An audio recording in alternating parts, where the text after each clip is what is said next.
आरंभ करिबा आत्ममोक्ष कथा। तो ये को कहि कि क्या करो जे मनुष्य जीवन हो अस्तित्व हो त्रिस्तरीय शारीरिक मानसिक प्रथम तार अस्तित्व रक्षा करा सुस्थ ग्राम जीवन तो आनंद मुक्ति जी ये सुस्थ ग्राम जीवन पाई अष्टांग योग विधि दी अष्टांग योग विधि जो हमको जो जीवन धारा देते केमी आम सुस्थ जीवन यापन करमी आम दीर्घ हो पार देह सुस्थ रोगमुक्त केमी हो पार आम देह भितर रोग शक्ति केमी बढ़ी पार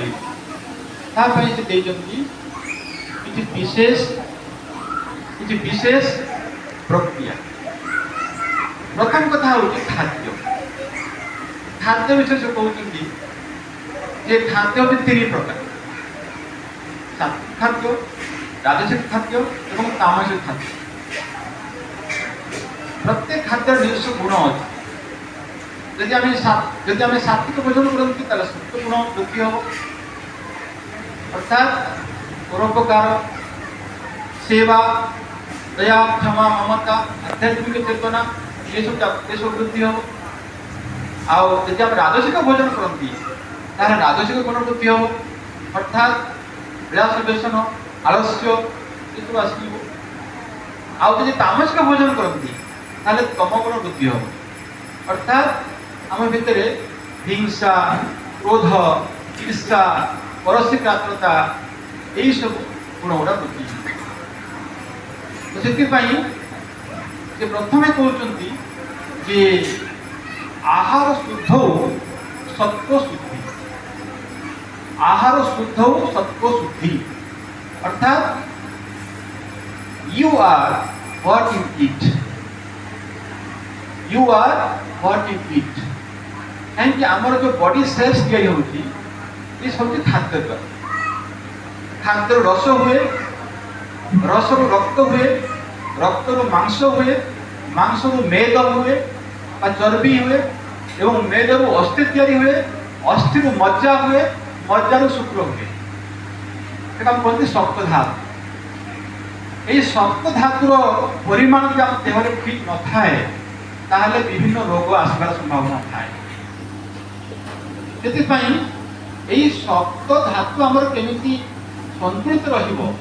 तापई प्रथम हूँ भोजन खाद्य खाद्य रस आसो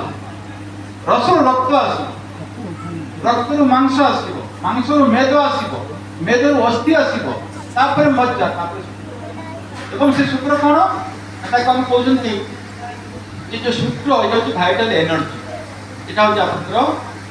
brain pi food food for brain से नुहे जो आम युवक था तो युवक देह को देखा खूब आकर्षित था आकर्षण था कहीं देहरे बेसी जो एनर्जी था जिते आम बयस बढ़ी जाए 39 वर्ष रु 39 वर्ष पर्यटन आम देहटा को कहुए तनु कहुए 39 वर्ष पर्यटन 39 रु प्राय 50 पर्यंत से आप देह है देह तापर 50 पर धीरे धीरे डाउन हम कहुए शरीर एटा कि कमी जाब क्षीण हो जाब।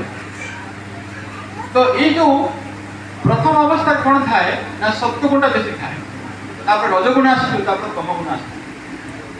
तो से आमर प्रथम आवश्यक है खाद्य उपर नियंत्रण यदि आम सुस्थ रहा चाहती ताहले खाद्य उपर संयम दरकार खाद्य उपर आम संयम करिपरिबा ताहले आमे निजको सुस्थ रखिपारिबा। आउ ये मेडिसिन रो जे फादर हिपोक्रेट्स से कहते your food shall be your medicine and your medicine shall be अर्थात आपको खाद्य ही आप औषध हम एवं औषध ही खाद्य हम अर्थात आप एमती भोजन ने जोटा आप देह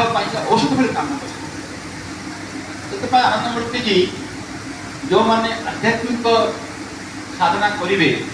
जो मैंने समाज कल्याण करेंगे जो मैंने परोपकार निजर समय दौरान से सुस्थ रुहतु कहीं